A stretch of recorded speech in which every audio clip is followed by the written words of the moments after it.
नमस्कार, माझं नाव राहुल जटला, नरीश आरोग्य संस्थेकडे आलेला आहे. आपण काकूंना नोनी आणि कॅल्शियम दिला होता. सो त्यांना नोनी देण्या अगोदर काय काय त्रास होता आणि दिल्यानंतर काय काय त्रास कमी झाला त्यांना आपण त्यांच्याकडे थोडंसं विचारून घेऊ. काकू तुमच्याबद्दल सांगा. ನನಗೆ ಭಾಳ ತ್ರಾಸಿತ್ತು ಈ ನೋನಿ ತೊಂಡ ಹಿಡ್ದು ನಂಗೆ ಭಾಳ ಎಲ್ಲ ಕಡೆ ಅನುಕೂಲ ಆಗ್ಯದ. ನನಗೀಗ ನಂಗೆ ಎಲ್ಲ ಊಟದ ತ್ರಾಸ, ಈ ನಡ್ಲಿಕ್ಕೆ ಬರ್ತಿದ್ದಿಲ್ಲ, ಒಟ್ಟು ಕಾಲು ಮೊಣಕಾಲು ಮೈ ಕೈ ನುಯ್ಸೋದು ಭಾಳ ತ್ರಾಸಿತ್ತು. ಊಟ ಅಂದ್ರೆ ಒಟ್ಟು ಸೇರ್ತಿದ್ದಿಲ್ಲ. ಊಟ ಈಗ ಇದು ನೋನಿ ತೊಂಡ ಹಿಡ್ದು ಊಟ ಎಲ್ಲ ಸೇರ್ಲತ್ತದ. ಎಲ್ಲ ಆರಾಮಿದ್ದೀನಿ, ಎಲ್ಲ ನಡಿತೀನಿ, ಎಲ್ಲ ಓದ್ತೀನಿ, ಹೊರಗೆ ಬರ್ತೀನಿ, ಎಲ್ಲನ ಈಗ ಅನುಕೂಲ ಆಗ್ಯದ. ಇದು ನನಗೆ ಎಷ್ಟು ಅನುಕೂಲ ಏನಂದ್ರೆ ಭಾಳ ಅನುಕೂಲ ಆಗ್ಯದ. ನನಗೆ ದವಾಖಾನಿಗಳು ಅಂದ್ರೆ ಲೆಕ್ಕಿಲ್ಲ, ಅಷ್ಟು ದವಾಖಾನಿಗಳು ತೋರಿಸಿದ್ರು ನಂಗೆ ಕಮ್ಮಿ ಆಗಿಲ್ಲ. ಈಗೆಲ್ಲ ಅನುಕೂಲ ಆಗ್ಯದ. ಈಗೆಲ್ಲ ತೊಗೊಂಡ ಹಿಡ್ದು ನನಗೂ ಈಗ ಊಟ ಅಂದ್ರೆ ಚಂದ, ಎಲ್ಲದಕ್ಕೂ ಚಂದ ಅನಿಸ್ಕತ್ತ. ಹಣ್ಣು ಹಂಪಲ್ ತಿಂತಿದ್ದಿಲ್ಲ, ಹಣ್ಣು ಹಂಪಲ್ ತಿನ್ಲಕತ್ತೀನಿ, ಎಲ್ಲ ತಿಂತೀನಿ.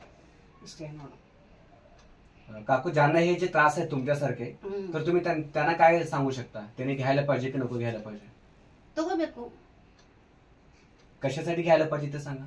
ನಂಗೆ ಮನುಷ್ಯಾಗ ಆರಾಮ್ ಅಂದ್ರೆ ಎಲ್ಲ ಆರಾಮ್ ಆಗ್ಬೇಕಾದ್ರೆ ಎಲ್ಲನೇ ತಗೋಬೇಕು. ನಂಗೆ ಆರಾಮ ಈಗ ಅವ್ರೂ ಆರಾಮಿಲ್ಲ ಅಂತಂದ್ರೆ ಎಲ್ಲನೇ ತಗೋಬೇಕು.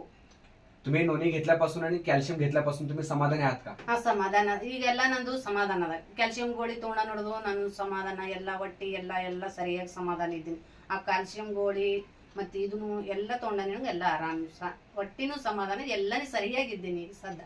ठीक आहे काकू, धन्यवाद.